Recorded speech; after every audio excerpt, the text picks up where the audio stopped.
Halo, perkenalkan saya Agis Tirta Ginting dari program studi Agroekoteknologi dengan NIM D102108. Di sini saya akan membuat sebuah praktek yang bertujuan untuk mengamati hubungan konsumen dan produsen dalam siklus. Alat-alat yang kita butuhkan adalah lem, kertas yang sudah dipotong menjadi 8 bagian, dan gelas pop ice. Untuk gelas A1 diisi ikan dan diberikan air. Kemudian untuk gelas A2 diisi air, diberikan ikan dan diberi tanaman hidrilla. Untuk gelas A3 diisi tanaman hidrilla saja. Untuk gelas A4 diisi hanya air saja dan ditempatkan di tempat yang terang. Untuk gelas B1 diisi ikan dan dimasukkan air kolam. Untuk gelas B2 diisi tanaman hidrilla, ikan dan diisi air.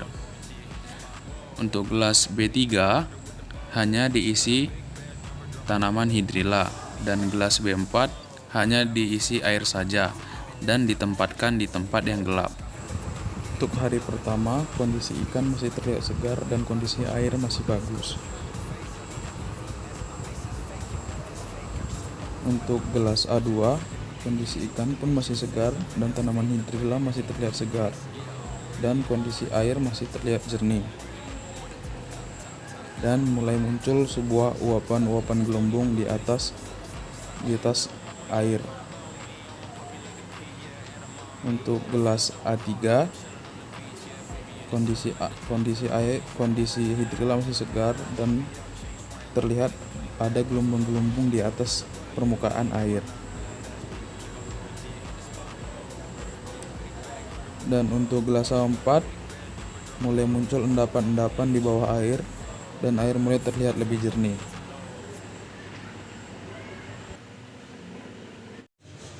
Untuk hari ketiga, untuk gelas A1 ikannya mati.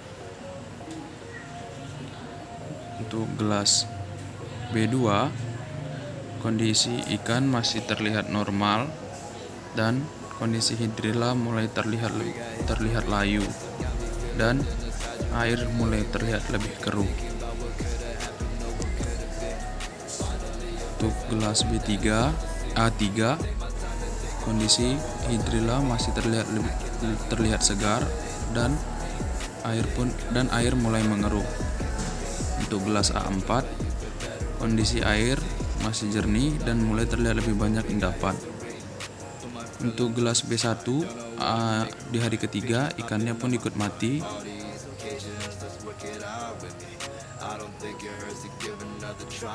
Untuk gelas B2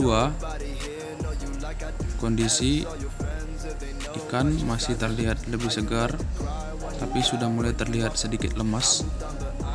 Dan untuk gelas B3 kondisi hidrilla masih terlihat segar dan air masih terlihat jernih. Untuk gelas B4 mulai terlihat lebih banyak endapan dan air mulai mengeruh. Kondisi ikan mulai terlihat sedikit lebih lemas dan kondisi hidrilla mulai menyusut. Untuk gelas A3 kondisi hidrilla juga terlihat lebih menyusut dan kondisi air mulai menjadi lebih keruh dan volumenya berkurang. Untuk A4 endapan masih terlihat sama dan warna air tidak terlihat berubah. Untuk ikan B2 pada hari keempat mati dan kondisi hidrilla pun sepertinya sudah terlihat mati.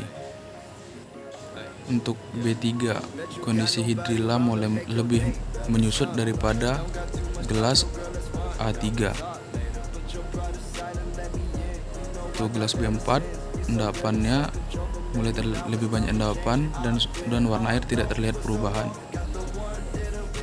Kondisi ikan di hari ketujuh, ikan mulai terlihat lemas dan tanaman hidrilla sudah terlihat mati dan kondisi air mulai keruh. Untuk A3 warna air sudah mulai berubah dan tanaman hidrilla sepertinya mati. Untuk gelas A4 warna mulai mengeruh dan endapan pun mulai terlihat lebih banyak. Untuk gelas B2, ikan sudah terlihat mati dan mulai membusuk. Dan tanaman hidrilla pun mulai terlihat mati. Untuk gelas B3, warna air sudah mulai berubah menjadi hitam dan tanaman hidrilla juga sudah mati. Untuk tanaman B4, air mulai terlihat berkurang dan endapan mulai terlihat lebih banyak dan warna air mulai berubah menjadi kecoklatan. Yang telah saya lakukan, ada beberapa hal yang dapat saya simpulkan. Yang pertama, adanya aliran energi antara komponen abiotik dan komponen biotik. Yang kedua, faktor cahaya. Faktor cahaya sangat berpengaruh pada proses fotosintesis tanaman hidrilla, di mana dapat kita lihat dalam gelas B yang tidak terkena cahaya, tanaman hidrilla menjadi lebih cepat mati, dan akibatnya kadar oksigen dalam air mulai cepat berkurang dan menyebabkan ikan lebih cepat mati. Sekian video dari saya, semoga bermanfaat. Terima kasih.